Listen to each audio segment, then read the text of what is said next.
Sabi po ni Pastor John kanina, merong mangyayari na merong tatayo dito na, ewan ko din. Ako po yung sinasabi niyo po siguro eh. Hindi ko po alam kung bakit. Bigla na lang po. Ngayon,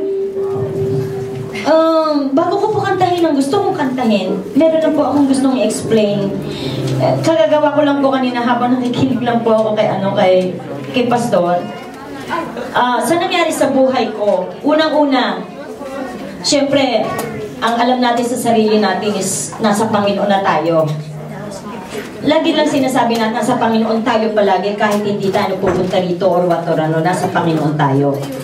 Pero, may time na pagka, ewan ko, sinulat ko pa sa Japanese, dito tayo natatalo. Nihongo de, yuwaku to yun desu kedo. Temptation. Yes, temptation. Sa temptation na to, hindi natin alam, natatalo tayo sa maraming bagay. Alam, ang pagkakaakala natin is blessing.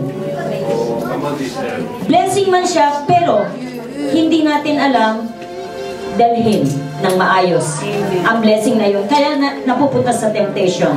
Sa nangyari po sa buhay ko, maraming bagay na pag-aaral ang binigay sa akin. Dahil sa temptation na to, ang temptation minsan ay blessing din. Pero nagiging sobra. Kaya nagiging temptation. Nakakalimutang dalhin ng maayos. Kaya nagiging temptation. Kaya, pag nalaman mo ng temptation yon, meron ka makakalimutan. Nakawasurero kotogaro. Ego din, hindi ko alam ang Nihongo de Hatsu Kokoro. Hajimete no Kokoro. Halimbawa, pumasok tayo ng kaisya or magkaroon tayo ng bagong kaibigan.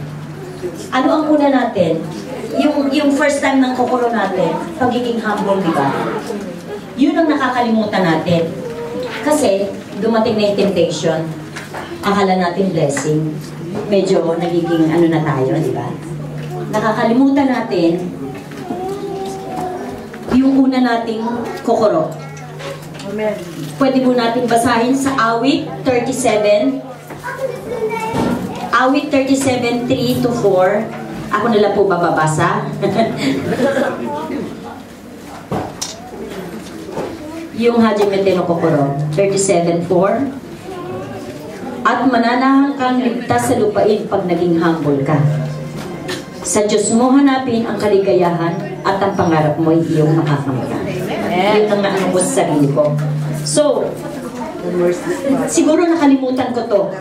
Kaya kailangan bumalik ako dito. Ichiban saisho no kokoro. Ngayon, pag bumalik ka sa Ichiban saisho no kokoro, oops, lumipad siya. Magkakaroon ka ng hansei. Reflection, hansei. Ibabalik mo yung sarili mo. Hansei shinakei ikinai to omo. So, shino omoidasu tara, hansei ga dekiru to omoimasu. So, omoimasen ka? Amen. Amen po ba? Amen. Ito ang nangyayari sa akin ngayon. Ibabalik ko ang saisho no kokoro. Magkakaroon ako ng reflection. Hansei shimasu. Ima kara iroiro kangaimasu. Amen. Pagka naghansay ako, syempre, unang-una, magkakaroon ng kansya ng kimochi. Kansya, gratitude, thanks kay Lord at sa mga tao na nandito, sa mga family ko na kapaligid na tao sa akin. Hindi ako makakakilos ng walang paligid sa akin. Hindi ako pwedeng kumilos na nag-iisa lang sa kaparaanan ko, magmula kay Lord hanggang sa family ko. Kaya hindi dapat natin kalimutan na ang paligid ay importante. Desyo? No man is an island, ika. Desyo? Hitori de wa nanni mo dekimasen. Minasan no tasuke ga hitsuyou desu. Watashi wa koko ni iru koto wa minasan no okage desu. Tatasete moratta koto wa kansha shimasu. Arigatou gozaimasu. Pag nagkaroon ako ng kansya no kimochi, may matutunan ako. Shimbo suru. Desyo? Ito ang natutunan ko ngayon. Shimbos tara. Di ba? Kahit na anong bahay yan, anong laking bahay, hindi ko na kailangan eh. Kasi may bahay na ako, andito na. Desyo? Contentment! Desyo?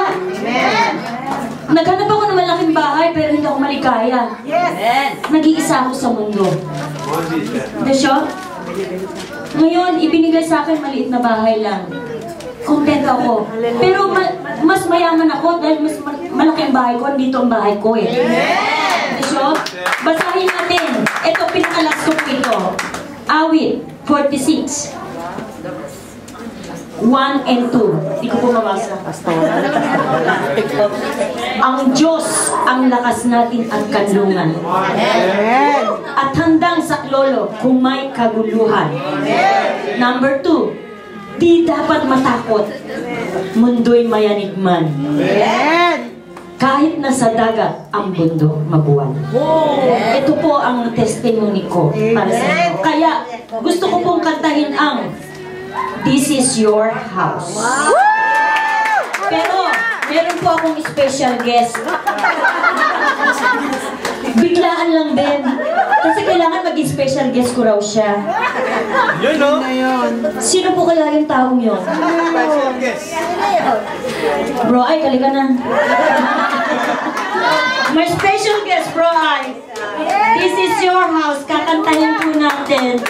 Oo. Yung aking mga, tsaka yung mga youth ko, mga kuya ko po, kakanta rin po yan. Yes, amen! Testimony niya po. Nagustuhan niyo po ba yung testimony ko po? Nakakapagbigay aral po ba? Inahalimbawa ko lang po ang sarili ko na sana may tumulad sa akin. Nasaan na po yung na-video po natin? Gaano kasarap. This is your house. Asan po yung kajuwit ko po?